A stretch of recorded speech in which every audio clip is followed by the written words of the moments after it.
We have heard from four presenters, and we have received some questions and comments from our YouTube channels. So we'll go straight into the panel discussion.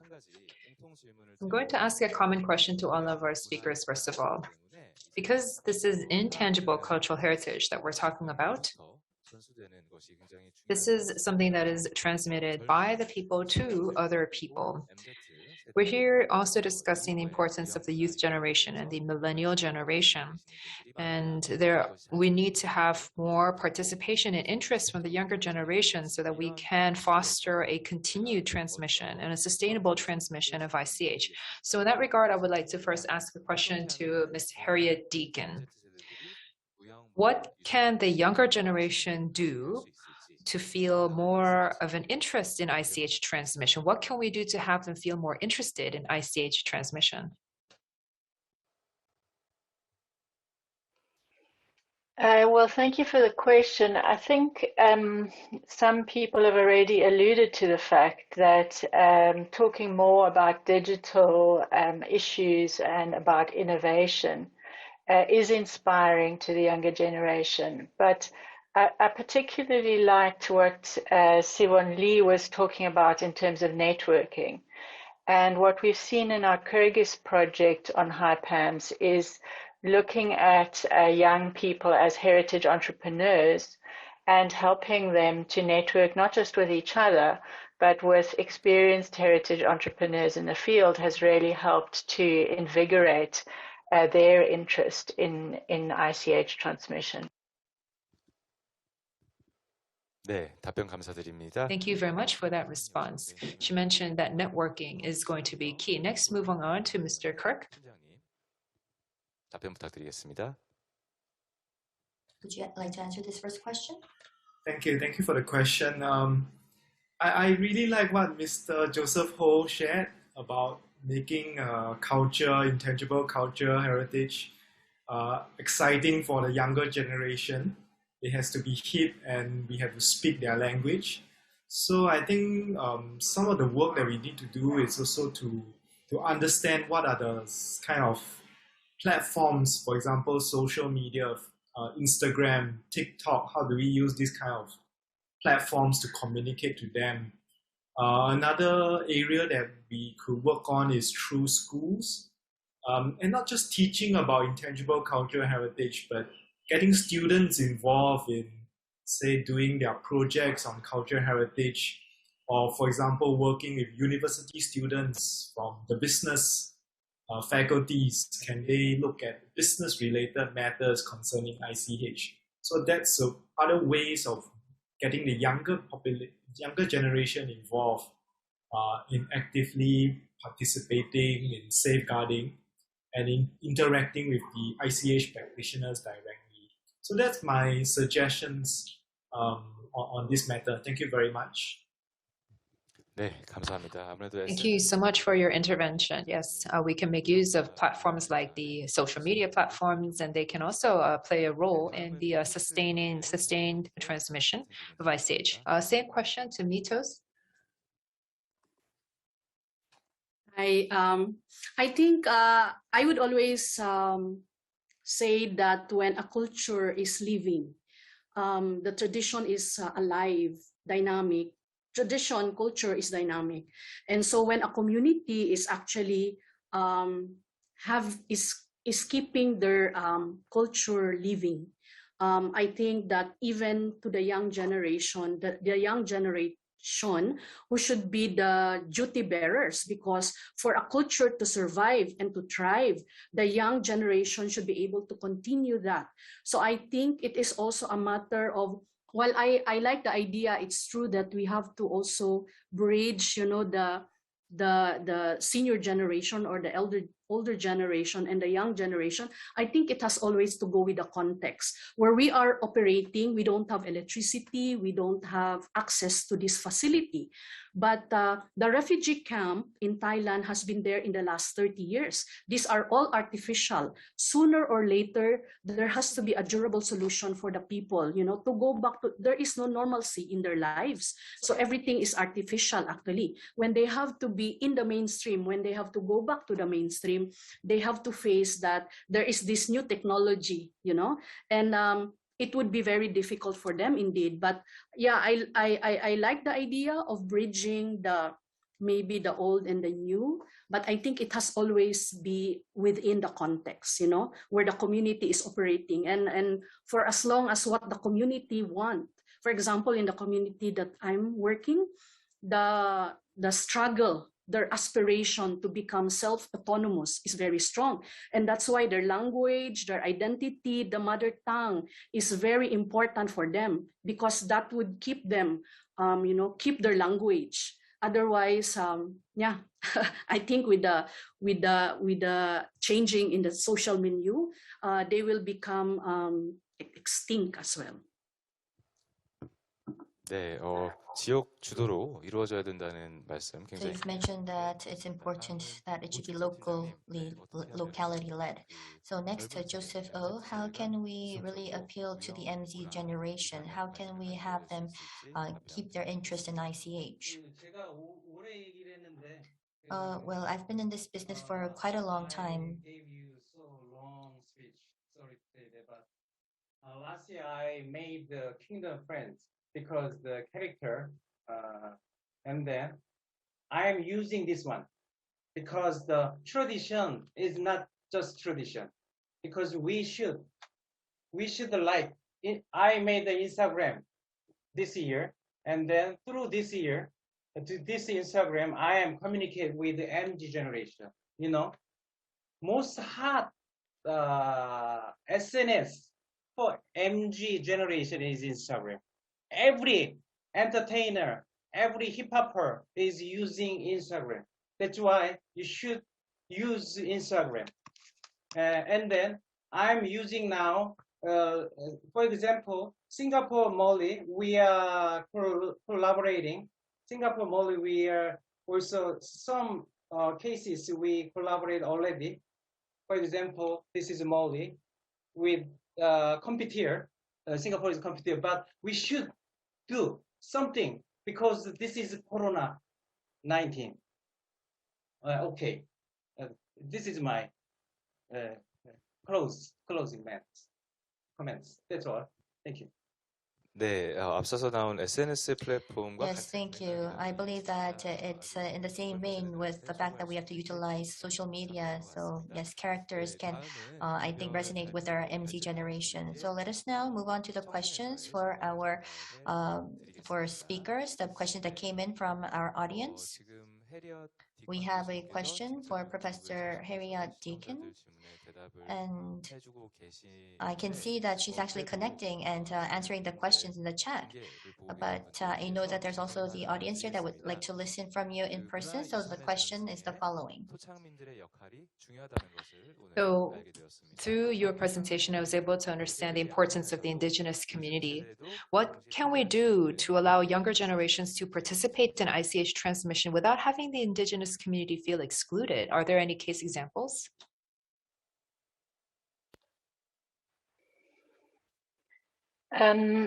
Thank you very much for that question. I think there's some very interesting examples of indigenous communities dealing with some of these questions around engagement with the market from the Sami community in Northern Europe. And they've got a particularly interesting project looking at ethical guidelines around heritage tourism that you could search for online, I think, as an example. And in Latin America, there's also some very interesting projects of indigenous communities developing artisanal markets and capacity building programs and intellectual property protection in Colombia. So I would refer you to some of those. 네, 흥미로운 예시 Thank you very much for those interesting concrete examples.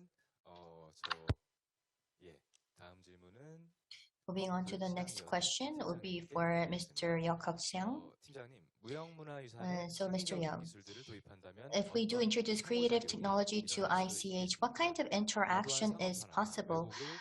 Is there any way to overcome over-commercialization or distortion of ICH? Is there a way to overcome these issues or challenges? Thank you for the question. I think it is sometimes hard to determine at what point is there over commercialization, because who actually judges this kind of things? Is it the academics? Is it the people, the consumer? I think it's important that we bear that in mind. That's why in my presentation I mentioned the importance of working directly with the practitioners, understanding their challenges, their aspirations, what are the changes they want to introduce. I think it's important that we respect that, their wishes, and work directly with them. Because if we don't do that, I think they will be excluded from the potential benefits that market commercialization will bring to them. And I think that's a major problem. So I think I would say in conclusion, we do need to understand the ground, speak to the practitioners to really understand what is the boundaries that the practitioners themselves are comfortable with. And I think that would be an important way to do so. Thank you very much. 네, 아무래도 지나친 상업화의 기준은 어디인지 I 이것은 think 굉장히 that 중요한 부분이 over commercialization is always going to be an issue that we would have to look at and discuss, and there should be some active research in that field. Thank you very much for that response. The next question is to Mitos Urgel. In the presentation, in doing the projects, what were some of the biggest challenges that you faced?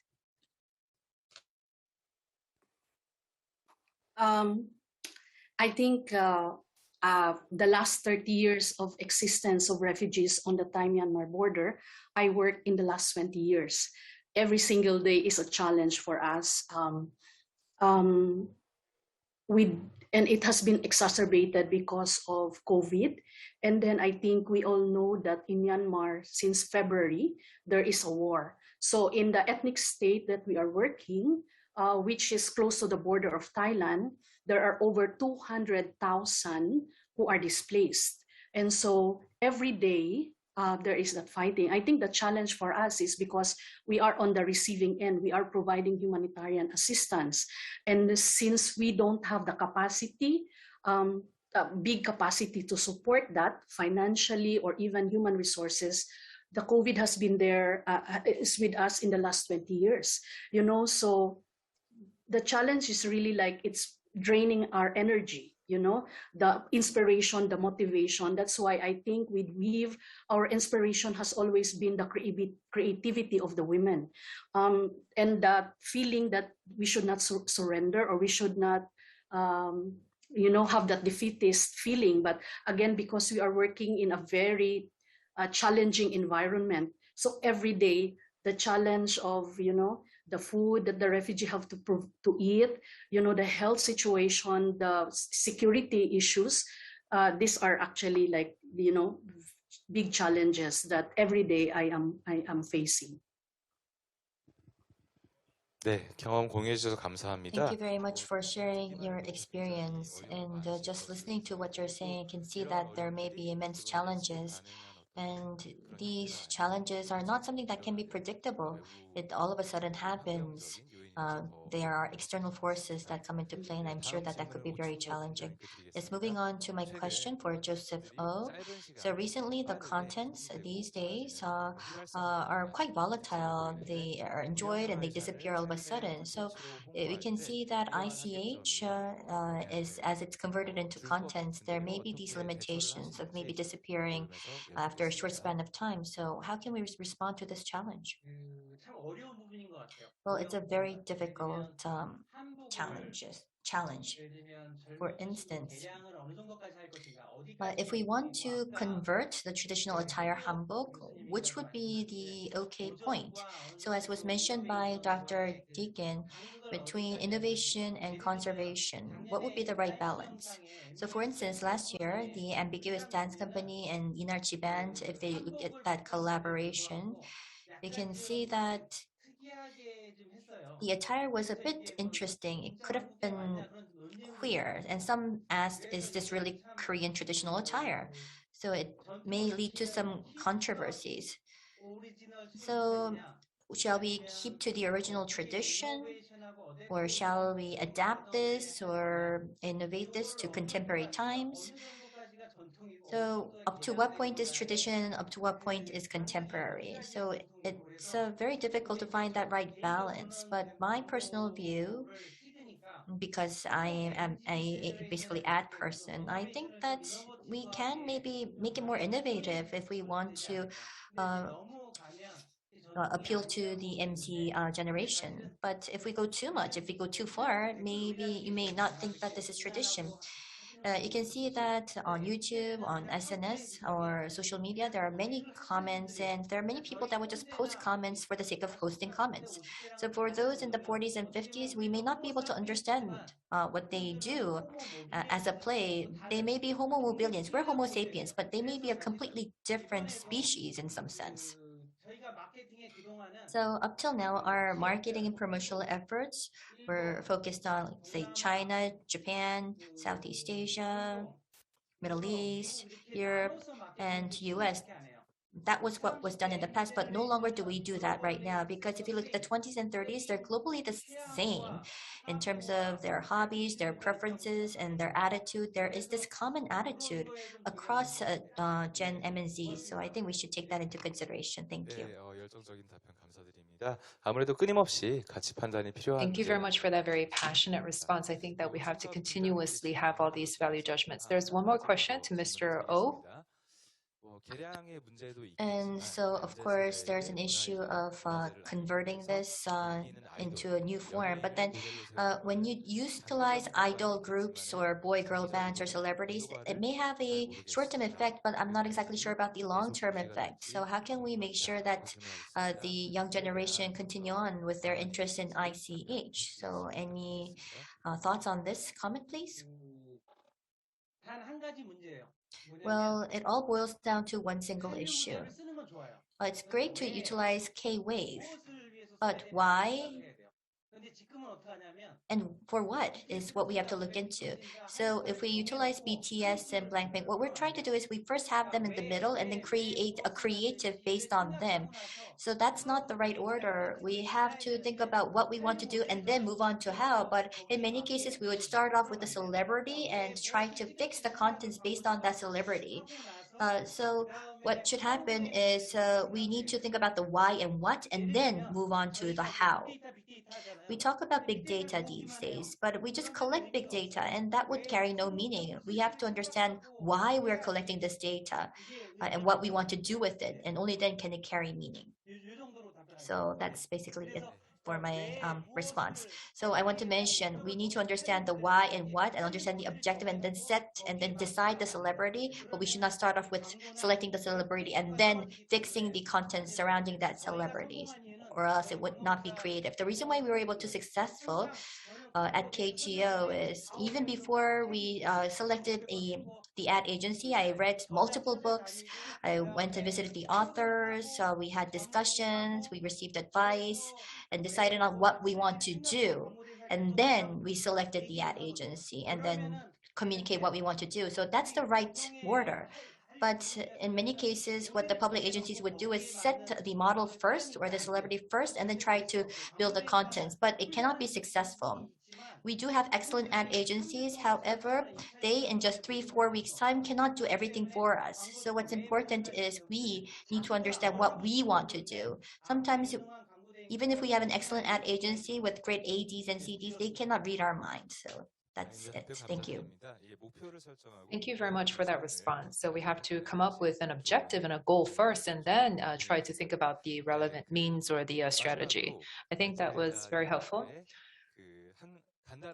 I would just like to lastly ask all of the presenters to go around and give last short answers. This is World Forum for Intangible Cultural Heritage hosted by the National Intangible Heritage Center of Korea and UNESCO ICHCAP. What is your message to our hosts and organizers for today's forum? Can I begin with Ms. Harriet Deacon?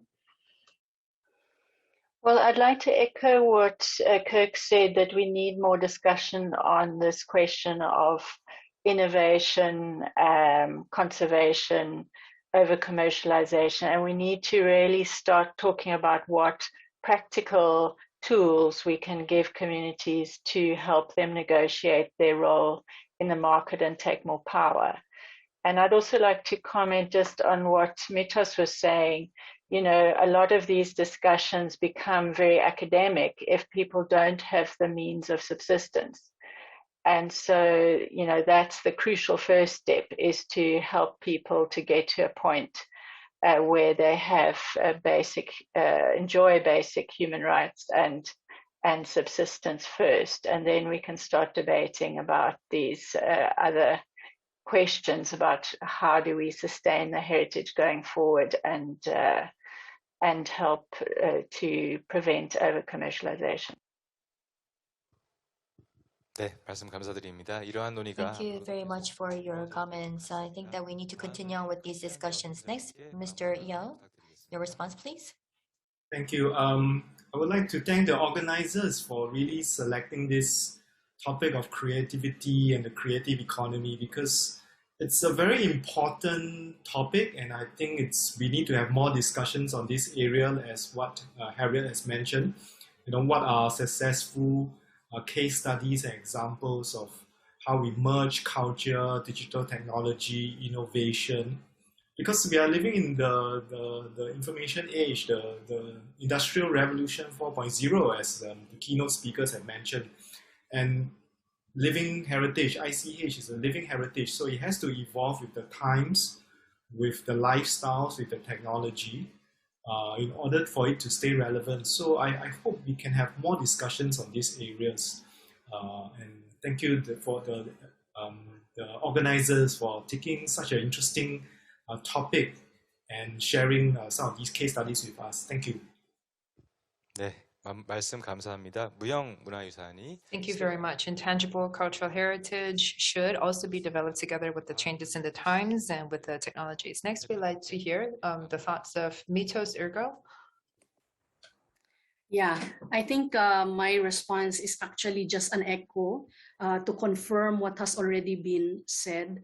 I have learned a lot from these last few days, listening to great speakers actually. So this conversation is very timely given the challenges that we are facing. And so there is really a need for us also to pivot, and the need for us to,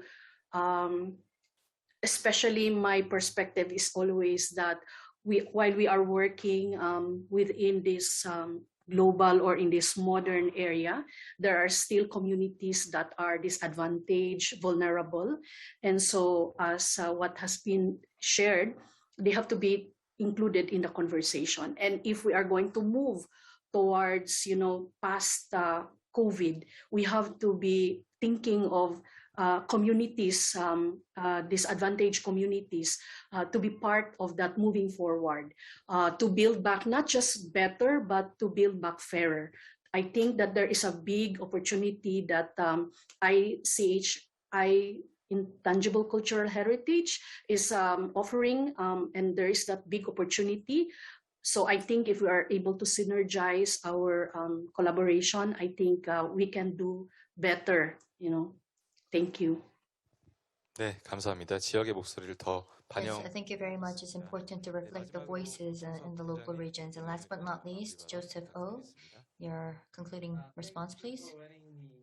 Present with distinguished guests, and then I was so fun, and then coincidentally, we KTO made some fusion mixed with the tradition and modern culture, because season 1 is the traditional music and modern dance. And season 2 is traditional music and K modern hip hop. But it's always difficult to. But if we live long with the MZ 세대, different Homo mobilians, it should be a target to MZ generation to more enjoyable, more fun, more easy to adapt to access. So that's why thank you for have wonderful time. Thank you very much. 네, 팀장님 감사합니다. MZ세대에 맞는 Thank you very much for that intervention. Targeted marketing for the MZ generation. We hope to see more from KTO next year with your more surprising and innovative videos. With that, we would like to conclude the panel discussion. I would like to thank all of our four presenters as well as all of our online audiences. Thank you very much for being with us.